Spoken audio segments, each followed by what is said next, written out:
How about this, Piri? Plenty of good memories here, mate. Oh, quite a bit actually. Especially my first game here was a beaut. So yeah, a lot of memories here playing at the Cape Town. A lot of memories, a lot of great things you did out on that field. But I tell you what, you've done something that no other player has done, and that's create your very own stadium burger called Piri's Tiki Burger.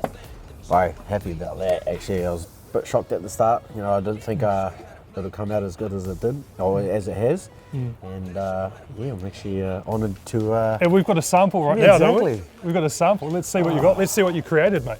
Mate, I'll tell you what, it's the bomb. Oh, here we go, chef. Beautiful. Look at this. Thank you. Outstanding. So, Piri, tell us your inspiration behind this. Thank you, chef. Inspiration would be the pulled pork. Pulled pork. It's in there. It's slow cooked for 18 hours and 80 degrees, and it's got like a nice rub on it, and also the coleslaw that goes with it. Fennel, wasn't it? Yeah. Fennel and apple.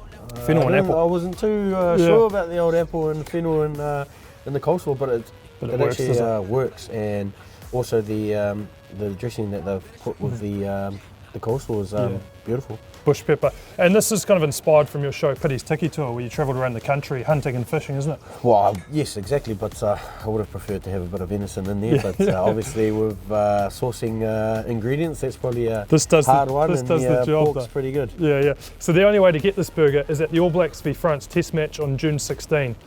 Tickets are selling fast for that, so make sure you get your tickets and get here to taste this. So, mate, we should get into Super Rugby. Well, do you don't want to tuck into this? Or? Well, I'm glad there's two other ones we'll be having a fight. We'll put it to the side and we'll have a chat later about that. So, mate, Super Rugby kicked off on Friday night. Crusaders v the Hurricanes, and Crusaders out-muscled the Hurricanes, didn't they, up front?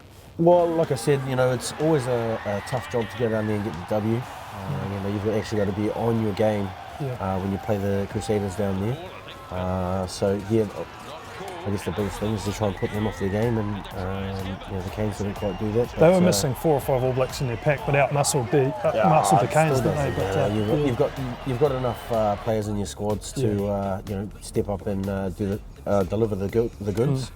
But I guess the Crusaders has done a great job, and like you said, out-muscled them on the game. One of the impressive things from the Canes was actually Jordie Barrett landing a shot from over 50 metres out, and it just shows you the danger, isn't it? If you've got a guy that can land it from 50 metres. I think he can kick it a little bit further too. I think I've seen in some stadiums where he's been practicing that he's given it probably over 50, maybe up to 55 metres. Give or take. Definitely know in South Africa he can do that in Pretoria, but it's a hell of a nudge to even in the wet as well. Yeah, in the wet. Bit wet there, so for him to get his plant foot nice and steady and slide it over, it was a good sign for the ABs as well. Hey, and we're looking at Chiefs v Waratahs as well. For the second week in a row, the Chiefs have snatched the bonus point in extra time. This time it was Damian McKenzie. Everyone thought he was going to kick the ball out, went through a gap and scored. Yeah, I guess, you know, just the deception that he can create more, you know, in the defence line is quite big, and for him to, you know, show his brilliance is the reason why he's still in the All Blacks environment. And, that's right.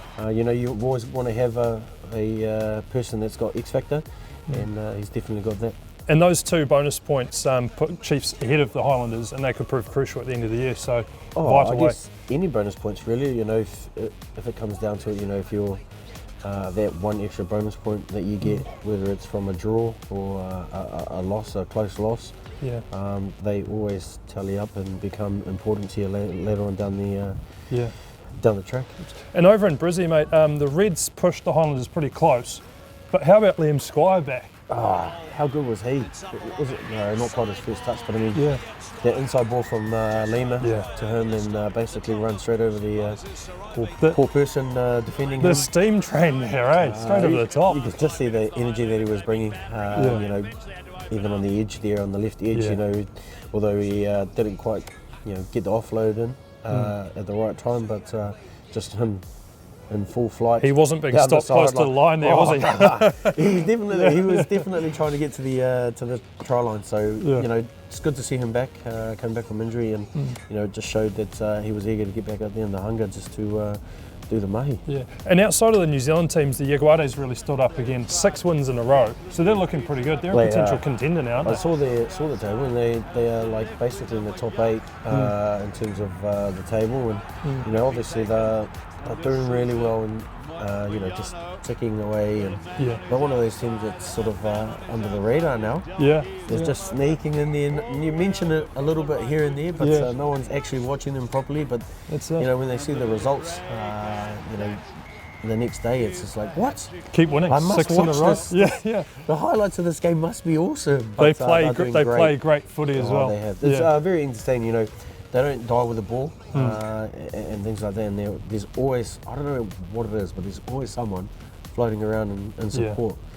So obviously they've done a lot to, you know, create good habits of those boys chasing the ball carrier to be an option for them. And this weekend it's going to be even bigger. It's a super weekend of Super Rugby we've got coming up at us. We've got, well, I'll just run through the New Zealand-based games really quickly here. So of course we kick off with the Hurricanes and Highlanders down at Forsyth Bar on Friday night. Then with the Blues and Rebels at Eden Park. It's going to be a crucial one for the Rebels. They're looking to top the Aussie Conference. And then Chiefs Crusaders, a crunch clash at Hamilton. It's a massive weekend of action. Tune in on Sky Sport or get your tickets so you don't miss a thing.